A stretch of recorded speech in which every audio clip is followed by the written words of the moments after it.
Aujourd'hui, je vais vous présenter une des mécaniques phares de la Coupe du Monde et je vais aussi faire un préambule autour de la Coupe du Monde, des choses que vous pouvez faire et ne pas faire, parce que cet événement est très encadré et très surveillé par la FIFA, notamment sur les actions commerciales.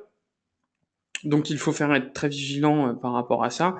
Ensuite, je vous présenterai en détail les types de dispositifs que vous pouvez lancer et je reviendrai plus en détail sur la mécanique phare qu'on a déjà eu lancée à plusieurs reprises et massivement pendant des compétitions sportives, notamment l'Euro ou la Coupe du Monde par le passé. C'est bien sûr l'application pronostic qui est un peu un équivalent au calendrier de l'Avent que vous pouvez lancer euh, à l'occasion de Noël. Pourquoi j'utilise cet exemple? Parce que en termes de résultats et de performance, on rencontre à peu près les mêmes résultats. Donc c'est en termes de performance et de popularité l'application qui va sortir du lot parce qu'elle permet d'accompagner votre communauté sur toute la durée de l'opération. Mais j'y reviendrai. Alors, ce qu'il faut bien vous rappeler, c'est que Social Shaker, c'est avant tout une mécanique, une application que vous allez pouvoir diffuser sur différents leviers, que ce soit via un navigateur, via dans un navigateur, donc disposer d'un site dédié, dans un onglet Facebook, et également l'intégrer dans votre site web. Ce qui veut dire que pendant la Coupe du Monde, vous pouvez capitaliser sur une seule opération et le communiquer absolument partout. Ce que j'entends par là, c'est que, en gros, votre application, c'est ce qui est au cœur du dispositif. Et nous, on va vous fournir des moyens de diffusion, qui sont le mini-site, le code iframe, donc c'est la capacité de pouvoir embed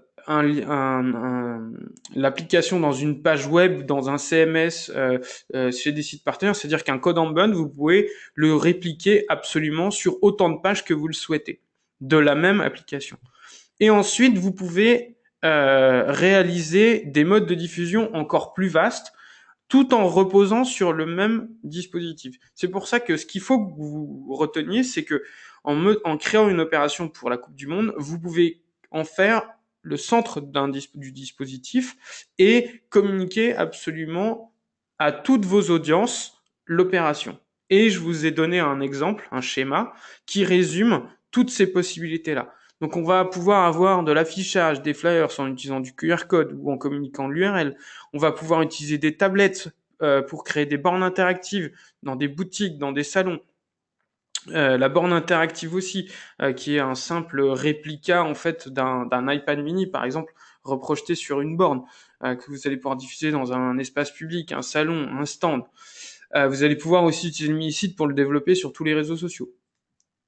On voit également la possibilité d'avoir des publicités, des publications, d'avoir des relais en post de ce jeu, et également, et ça c'est là où c'est très intéressant de capitaliser d'un point de vue SEO, d'exploiter le trafic naturel sur son site web, et également lors d'opérations de partenariat ou alors d'opérations de RP, de pouvoir proposer et de mettre à disposition le jeu dans des articles, dans des pages sur des sites partenaires. Ce qui vous permet, vous, en fait, de vraiment multiplier les sources d'audience et donc de multiplier les chances d'obtenir un taux de participation élevé.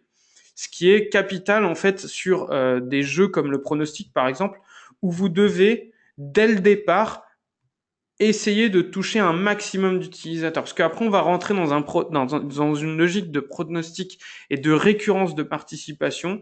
Et il faut absolument, dans la majorité des cas, que le plus gros taux d'utilisateurs arrive dans les premiers matchs. Voilà, donc retenez bien ce dispositif, gardez-le en tête et que vous pourrez réutiliser ce slide peut-être pour le présenter à vos clients pour montrer que voilà, une application Social Shaker, une mécanique Social Shaker peut être mise en place au cœur d'un dispositif de communication global que vous allez pouvoir relayer sur toutes les sources et canaux de diffusion de votre client ou de votre propre entreprise. Voilà. Est-ce que c'est clair pour vous cette vision 360 pour diffuser votre jeu. N'hésitez pas à répondre. Ok, super. Alors, pourquoi la Coupe du Monde c'est important? Je vous ai donné 2 chiffres. La première, c'est 1 milliard de téléspectateurs d'un point de vue mondial au niveau de la finale de la Coupe du Monde. Donc, ce qu'il faut comprendre par là, c'est pas tant, on va faire de la pub télé, donc on va toucher cette audience.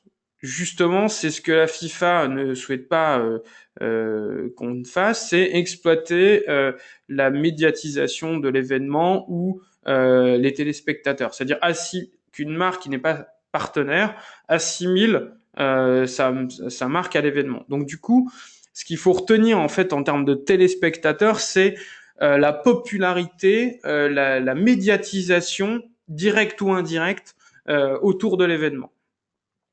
Et surtout, de garder en tête que à l'échelle globale de l'événement, c'est-à-dire des matchs de poule jusqu'à la finale, donc de mi-juin à mi-juillet, on a 3,2 milliards de téléspectateurs pendant l'événement. Si vous vous référez à la population mondiale, c'est énorme. C'est une manifestation qui dépasse et qui déchaîne les passions plus qu'on ne pourrait l'imaginer par rapport à des événements comme Noël ou autres. Parce que la médiatisation est extrêmement importante. L'autre objet sur lequel il faut être très attentif aussi, c'est par rapport à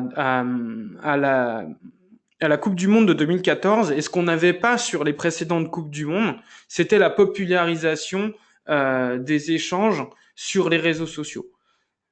On a obtenu sur toute la période de la compétition 300 millions de tweets recensés par Twitter sur la période, c'est-à-dire d'échanges. Alors, il faut vous dire que les 300 millions de tweets ont été générés par, à l'époque, il ne devait pas y avoir 330 millions d'utilisateurs, mais par un peu moins de 330 millions d'utilisateurs. Donc, c'est pas non plus la population globale. C'est-à-dire, tous les téléspectateurs ou personnes qui participaient, qui suivaient la compétition, une partie d'entre eux ont réalisé des échanges sur Twitter.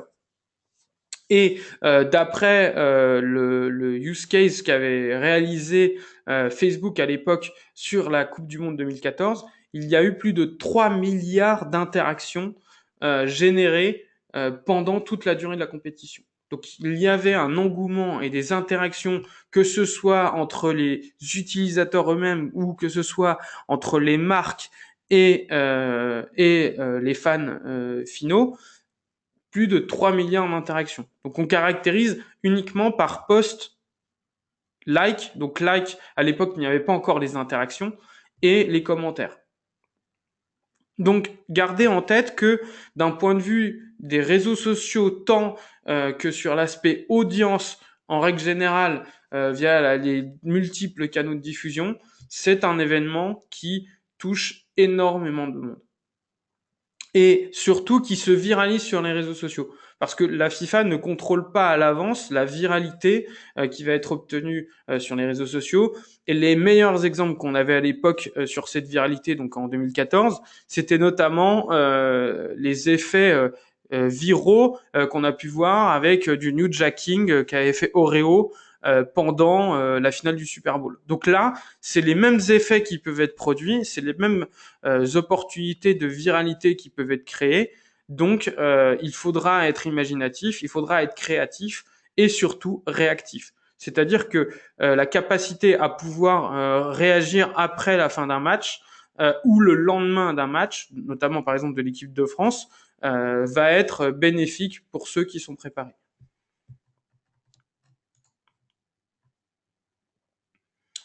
Nos mécaniques, donc là l'idée c'est que je vais vous présenter des mécaniques de Coupe du Monde qu'on va mettre à disposition et qui seront régies par un template. Donc on a réalisé un template graphique propre à la Coupe du Monde, alors sans mention de la Coupe du Monde, sans éléments d'identité qui sont liés à la Coupe du Monde.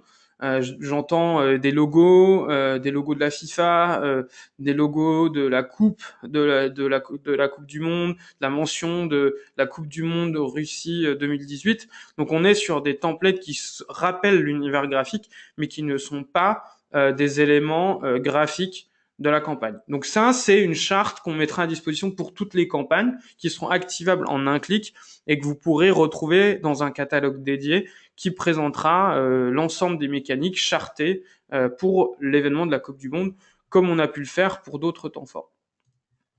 Donc là, je vous ai mis aussi quelques concepts de jeu.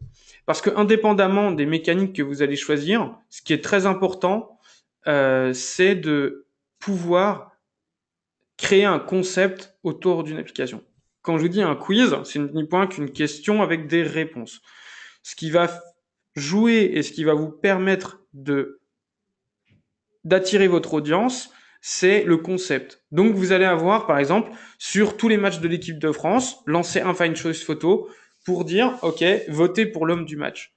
Quand je dis pourquoi le faire à chaque compétition et chaque match de l'équipe de France, c'est que vous allez utiliser la même opération, que vous allez lancer systématiquement après chaque match jusqu'au prochain match de l'équipe de France, et vous allez tirer au sort parmi les votants qui auront choisi un homme en particulier.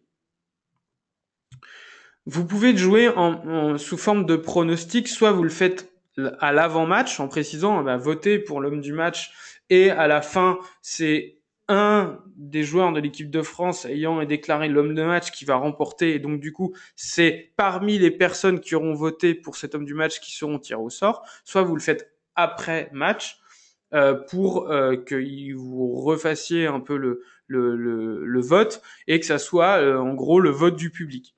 Donc c'est deux manières de voir cette animation, mais c'est une idée et une approche intéressante et qui peut très bien fonctionner, car le seul effort pour l'utilisateur ici, ça va être de voter pour son choix et son joueur de prédilection.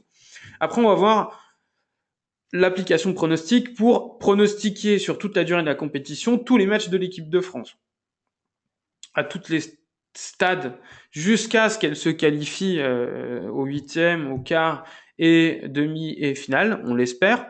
Mais quand vous partez sur le pronostic des matchs de l'équipe de France, ce n'est pas une garantie que le jeu aille jusqu'au bout de la compétition, parce que vous êtes contraint à les performances de l'équipe. Donc, suivre les matchs de l'équipe de France, c'est à risque aussi, parce que c'est sous réserve que l'équipe de France aille au bout.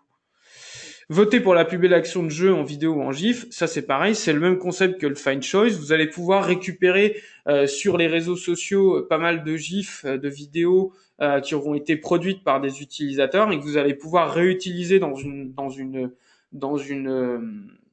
galerie à soumettre au vote pour définir la plus belle action d'un match ou des matchs de la compétition. Donc ça, c'est un concept qui marche très bien. On est toujours dans le concept du voter pour l'homme de match, c'est-à-dire c'est un peu l'avis du public qui compte. Après, tiens, j'ai mis 2 fois le même mécanique. Le plus beau supporter, là, ça va être plutôt un jeu qui va jouer sur le côté patriotique, où vous allez inviter les utilisateurs à se mettre en avant en se prenant en photo devant la télé. Ça peut être le concept, les plus beaux supporters devant la télé, ou ce genre de choses, parce qu'on le sait tous, à chaque match de l'équipe de France, on a beaucoup de familles qui sortent l'apéro, qui s'organisent, qui se déguisent. Voilà, c'est un moment festif, c'est un bon moment qu'on passe ensemble. Donc, il y a un créneau intéressant pour pouvoir aller essayer d'attirer, de faire de l'UGC pendant ces intervalles temps. Vous avez le test de connaissance sur la Coupe du Monde, comme je vous le disais en chrono quiz, le concept du ballon à gratter pour essayer de créer et de proposer des goodies sur la Coupe du Monde. Ça peut être, je sais pas moi aussi, des bouteilles de vin à l'effigie du football ou de la Coupe du Monde. Voilà. Donc, ce qu'il faut pas oublier, c'est que même en termes de goodies, on reste dans l'univers du football. Donc, vous êtes dans un contexte où vous devez trouver comment créativement vous allez pouvoir insérer votre marque dans ce contexte, dans cet univers du football. Du coup, il faut bien réfléchir à ce que soit vous passez par une personnification de vos produits propres, pas à la Coupe du Monde, mais je dirais plutôt à l'univers du football, parce que tant que vous êtes dans l'univers du football, la FIFA ne considère pas que vous faites de la promotion sur l'événement. Vous êtes dans un événement festif qui parle de football, donc vous pouvez rester dans un univers et des jeux qui sont en rapport au football ou qui sont en rapport avec les joueurs. Bien différencier ça, et si je le dis, c'est que d'un point de vue légal, quand vous êtes dans l'univers du football, on peut difficilement vous dire, bah oui, vous avez profité de la Coupe du Monde. Vous êtes dans un contexte qui reste propre au football.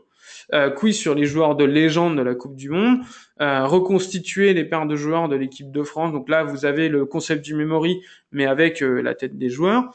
Vous pouvez aussi jouer sur le côté le nombre de buts mystères que vous allez avoir sur chaque match ou qui ont été réalisés sur des matchs d'anthologie pendant la Coupe du Monde. Le nom de l'attaquant, par exemple, après un match, vous allez proposer la photo d'un joueur et de lui demander, à votre avis, quel est le nom du joueur qui a réalisé 3 buts pendant ce match France-Brésil, et réaliser un tirage au sort à la fin. Et vous pouvez aussi jouer sur faire un seul pronostic en utilisant l'open quiz, en proposant aux utilisateurs de faire le propre pronostic des équipes qui arriveront au final. Voilà. C'est pas un pronostic comme je vais vous le présenter tout de suite, mais plutôt un pronostic, on va dire, en amont pour définir, voilà, réellement qui va gagner, et vous désignerez parmi les propositions, vous ferez gagner les joueurs qui auront proposé la bonne équipe.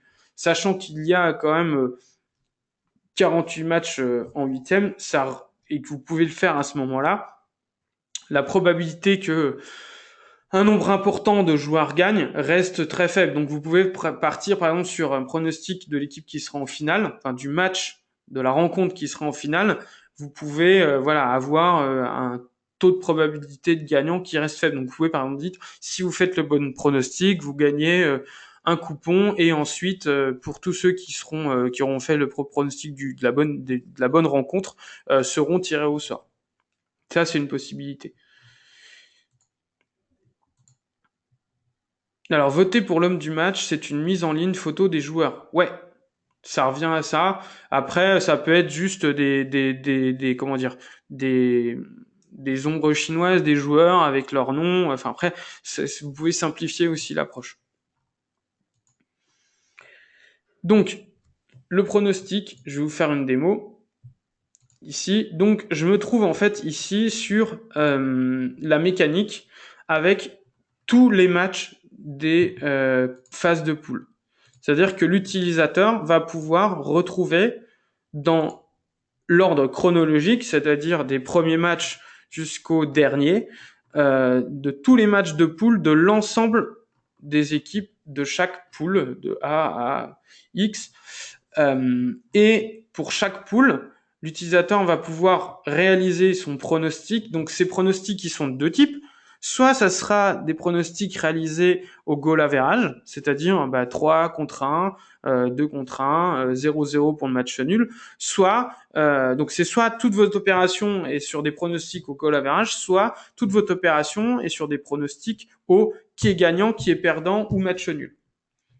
Donc il y a un plus gros niveau de difficulté si vous faites au goal average, parce que vous avez soit une chance de gagner des points si vous trouvez le gagnant en faisant, par exemple, la Russie gagne 3-1, mais ils ont gagné en faisant 2-1. Soit vous avez le pronostic exact plus la désignation du gagnant. Donc il y a deux barèmes de points, et si vous faites un pronostic sur perdu, gagné ou match nul, dans ce cas-là, il n'y aura qu'un seul barème de points. C'est si l'utilisateur est bien, si le match ou l'équipe que vous avez désignée est bien gagnante, vous gagnez des points. Vous avez aussi la possibilité d'avoir des statistiques sur les matchs qui ont été réalisés. Donc en fonction des pronostics qui sont faits dans la mécanique ici, vous allez pouvoir savoir que par rapport à tous les utilisateurs, ils ont tous penché pour privilégier la Russie. Attention, c'est un graphique qui est quand même du hasard, donc ce n'est pas une garantie que les utilisateurs qui ont voté pour cette équipe aient raison. Donc c'est à vous de vous baser sur ou pas sur ces statistiques-là. Une fois qu'un pronostic est réalisé, donc là je pronostique le match nul, je peux passer au pronostic suivant. Et ainsi de suite, je vais pouvoir enchaîner et pronostiquer tous les matchs des phases de poule. Et au fur et à mesure que les matchs de huitième seront finis et qu'on arrivera en huitième de finale, on ajoutera dans le back-office tous les matchs des huitièmes de finale et ainsi de suite. C'est-à-dire que vous aurez simplement à charger avant chaque phase, donc phase huitième, phase demi, phase quart, phase demi, phase finale, les matchs que nous on aura préalablement renseignés. Alors, comment on attribue les points? C'est très simple. Après chaque rencontre, l'utilisateur devra euh, renseigner les scores des rencontres pour appliquer les points. Attention, vous pouvez faire qu'une seule fois la saisie des rencontres. Donc vous devrez faire attention de ne pas vous tromper. C'est très important. Les utilisateurs pourront, s'ils le souhaitent, à chaque fois pouvoir rééditer leur pronostic jusqu'à temps que la rencontre n'ait pas débuté. Et vous pouvez vous aussi manuellement bloquer un pronostic avant le démarrage de la compétition. C'est-à-dire si vous voulez bloquer les pronostics 2 heures avant que le match démarre, vous pourrez le faire manuellement via le back-office. Est-ce que c'est clair pour vous le fonctionnement de l'application pronostic? N'hésitez pas à répondre, tous ceux qui veulent, donc il y a un petit module question. Pas de questions par rapport à ça. Donc, ensuite, une seule saisie, ça veut dire que si vous vous trompez dans le résultat, vous ne pourrez pas revenir en arrière. Est-ce que toutes les bonnes réponses gagnent? Oui. Dès lors que votre pronostic est bon, ça vous octroie des points. Et à la fin, vous pourrez faire un tirage au sort sur les scores. Donc, quand vous avez fait vos pronostics, vous allez aussi avoir un classement qui va vous donner le classement sur les 500 premières places et vous rappeler votre nombre de points. Donc ça, c'est le côté compétition. C'est-à-dire que l'utilisateur pourra voir son positionnement. Il aura aussi son pronostic réalisé et le nombre de points octroyés. Il pourra également filtrer les matchs, ceux qu'il n'a pas pronostiqués, ceux qu'il a pronostiqués, ceux qui ont été joués, pas joués, triés par score et par date. Donc il pourra filtrer également la liste pour retrouver les matchs qu'il n'a pas pronostiqués, les matchs sur lesquels il a eu des points, et consulter ici via les classements son nombre de points. Il pourra également repartager le jeu pour inviter ses amis à également pronostiquer les matchs de son choix. Le règlement et le template de règlement, oui, est fourni par Social Checker et également la base de mention légale. Donc voilà. La seule chose qu'il faut que vous gardiez en tête, c'est que pour reparticiper, l'utilisateur devra ressaisir son formulaire. Donc, moins vous mettez de champs à la participation, plus vous facilitez la reparticipation. Donc, je vais revenir en détail sur tout ça. Donc là, est-ce que vous avez bien retenu tout ce que je vous ai dit? Donc, les pronostics. Dans la configuration par défaut, comme je vous l'expliquais, vous avez le choix entre récupérer la liste de tous les matchs de l'équipe de France ou alors de charger l'ensemble des matchs de la compétition. Donc, c'est au choix. Ici, dans les matchs de l'équipe de France, on a rajouté que les matchs de poule. Maintenant, rien n'est garanti que votre jeu pronostic inclura également les phases suivantes, huitième, quart et demi et finale. Donc du coup, vous pourrez, si vous le souhaitez par la suite, rajouter vous-même les matchs de quart, les matchs de demi et les matchs de finale. Ou vous pourrez reprendre à l'issue des huitièmes de faire des pronostics sur l'ensemble des matchs. Donc vous pouvez faire une phase où vous démarrez avec les matchs de l'équipe de France uniquement sur les huitièmes, et après pour les huitièmes, les quarts, les demi et la finale, pouvoir reprendre les matchs de toutes les équipes. Ou alors vous pouvez ne pas lancer votre pronostic pour les phases de poule, mais uniquement pour les phases de huitièmes, de quart, de demi et de finale. Donc après, c'est à vous de voir en fonction de si vous voulez avoir beaucoup de pronostics ou pas, ou si vous voulez rester dans un quota assez faible pour que l'utilisateur soit pas noyé ou réalise des pronostics sur des équipes sur lesquelles ils n'ont pas de savoir-faire ou de connaissances en la matière. Ce qu'il faut bien prendre en compte, c'est que si des utilisateurs commencent à jouer début juin, enfin mi-juin, à faire leur pronostic, et que d'autres utilisateurs rejoignent le pronostic en cours de route, c'est-à-dire au niveau des huitièmes de finale, il est possible que ces chances, en fait, de pouvoir rivaliser avec ceux qui ont démarré en avance en termes de score et du retard et ne puisse le rattraper parce que le nombre de matchs restants ne lui permettra pas de rattraper le score des autres utilisateurs. Donc pour ceux qui me demandaient de faire un tirage au sort sur ceux qui ont le plus gros score, oui et non, parce que les chances sont mal redistribuées en fonction de si l'utilisateur a démarré le pronostic en cours de jeu ou si il a démarré depuis le début. C'est pour ça que je vous expliquais dès le départ, pour ce type de mécanique, qu'il faut que vous mettiez vos investissements d'audience et d'acquisition d'audience dès le départ. C'est-à-dire qu'il faut que massivement des utilisateurs commencent à réaliser leurs pronostics avant le début de la compétition et des matchs de poule, surtout si vous voulez démarrer depuis le début de la compétition. Donc c'est super important. Et après, pensez bien, voilà, à ceux qui rejoignent l'opération en cours de route. Donc le gagnant est désigné par tirage au sort. Vous pouvez récompenser ceux qui ont mis leur score, mais aussi proposer des dotations pour ceux qui auront simplement participé et obtenu des points. Par exemple, vous pouvez faire un tirage au sort, donc là, sans passer par Social Shaker, en vous basant sur un score minimum à atteindre. Voilà. L'idée, c'est pas de faire un système qui est exclusif, c'est-à-dire, si vous avez le meilleur score, on vous déclare comme gagnant. Vous pouvez faire un système à échelon. Le premier, ça sera un gros lot pour celui qui aura le meilleur score. Vous aurez un lot pour ceux qui ont atteint, ou deux lots à mise à disposition par tirage au sort à ceux qui ont eu un score minimum de X, et puis, je sais pas, 3 lots de consolation pour tous ceux qui auront participé.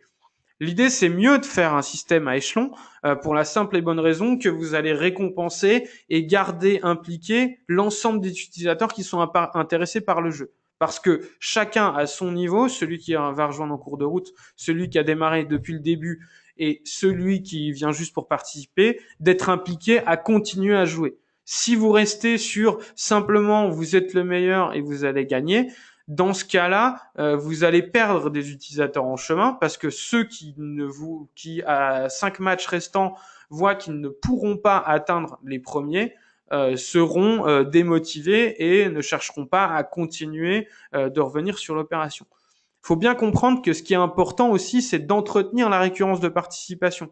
Si vous entretenez pas cette récurrence de participation avec vos users, vous allez perdre des gens en route, et ce qui n'est pas l'objectif de cette opération, c'est justement de maximiser et de garder au maximum des utilisateurs impliqués sur l'opération. C'est clair pour vous sur la gestion quotidienne des utilisateurs au quotidien? Parfait. Donc, comme je vous disais, pour l'ensemble des pronostics, c'est soit goal average, soit gagnant-perdant ou match nul. Ensuite, le barème de points, c'est vous qui définissez. Pour le score exact, c'est 10 points. Pour le gagnant du match, c'est 5 points. C'est vous qui définissez ce barème-là et le fait d'octroyer les points aux utilisateurs. Et c'est vous qui le ferez quand vous renseignerez les scores après chaque compétition. Donc vous, en tant qu'organisateur, il ne faut pas que vous perdiez de vue que vous ayez une certaine fréquence d'accès au back-office de Social Shaker pour renseigner régulièrement le score des compétitions. Donc, comme je disais, fin des pronostics avant le début de la rencontre ou alors blocage manuel. L'attribution des points, je vous le rappelle, et je vous ai expliqué qu'il y avait un top 100, sinon le classement sera précisé à l'utilisateur dans la rubrique classement.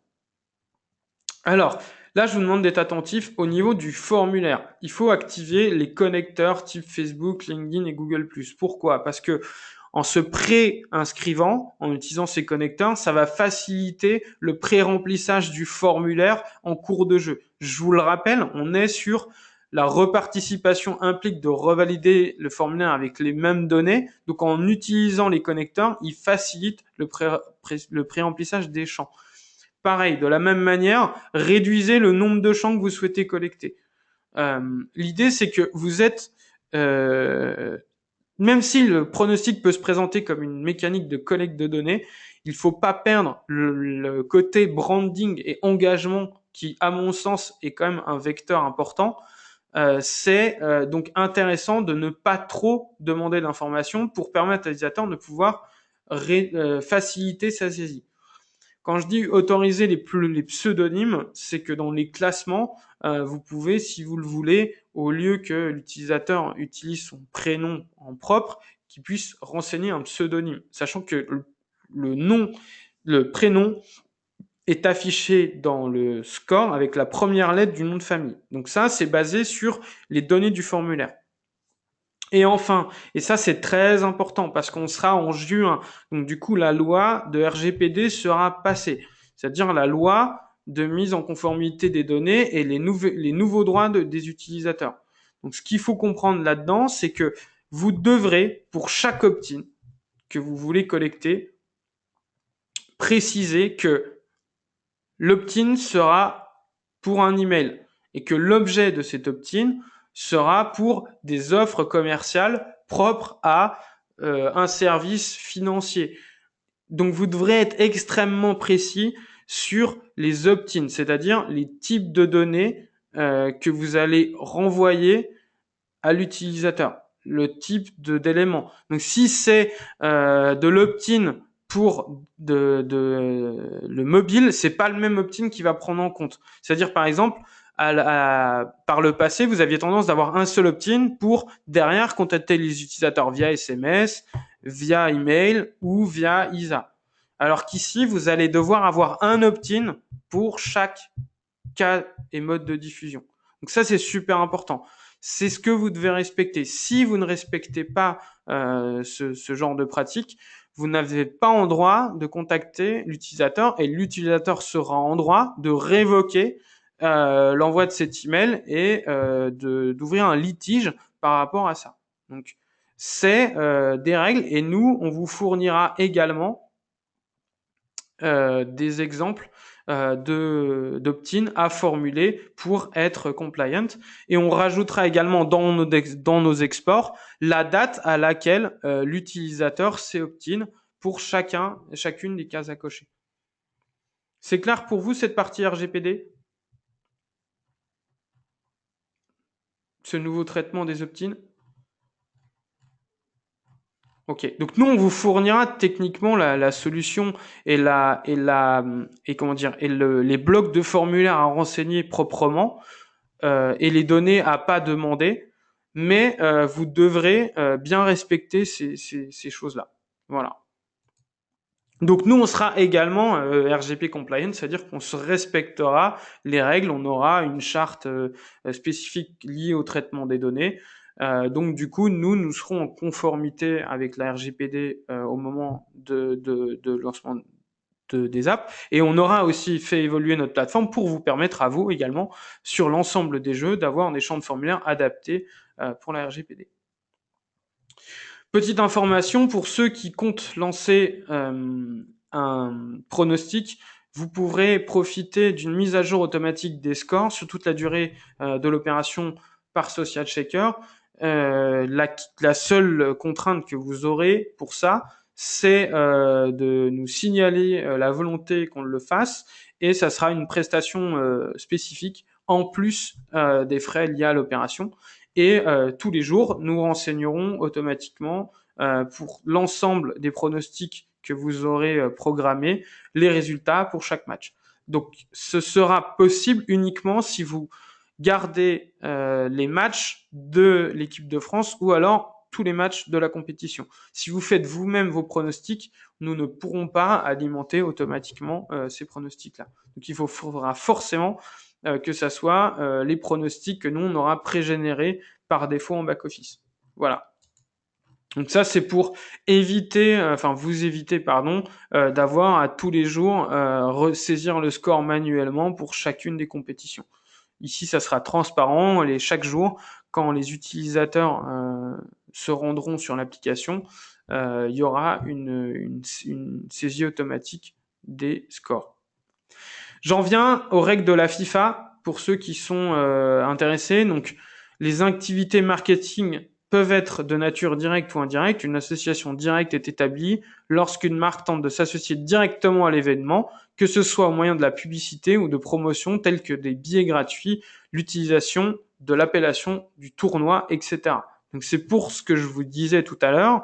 Il n'est pas toléré de faire mention de la FIFA, il n'est pas toléré d'utiliser Coupe du monde de la FIFA 2018 ou Coupe du monde de la FIFA russe, Coupe du monde de Russie, Coupe du monde de football russe FIFA 2018, etc., etc. Il n'est pas non plus possible d'utiliser des éléments graphiques propres à la FIFA, et vous aurez le document qui vous détaille la partie propriété intellectuelle et les droits et les possibilités que vous avez par rapport à ça. Vous pouvez notamment consulter la rubrique Fair Play qui vous explique que voilà, pour les restaurateurs et autres organismes, vous avez la possibilité de participer à l'aspect festif de l'événement.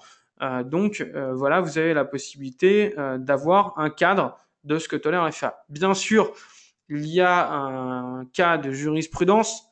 On est toujours un peu dans l'expectatif de savoir est-ce que c'est vraiment toléré, pas toléré. Voilà. Donc du coup, les marques qui réalisent des posts sur la Coupe du Monde et qui créent de l'attractivité autour de ça, est-ce que pour la FIFA c'est de l'ordre du légal, pas légal? Ça reste un point particulier. Maintenant, voilà, FIFA 2014, pas de marques ont été retoquées là-dessus.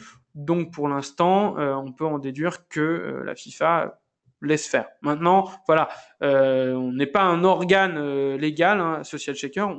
Par contre, on vous recommande de faire attention à ces points-là et d'être vigilant. Mais dès lors que vous n'utilisez pas déjà l'appellation et des visuels, vous n'êtes pas déjà dans les premières sociétés qui sont, les premiers contrôles que va faire la FIFA par rapport à l'exploitation de son image à des fins commerciales. Est-ce que c'est clair pour vous cette partie-là?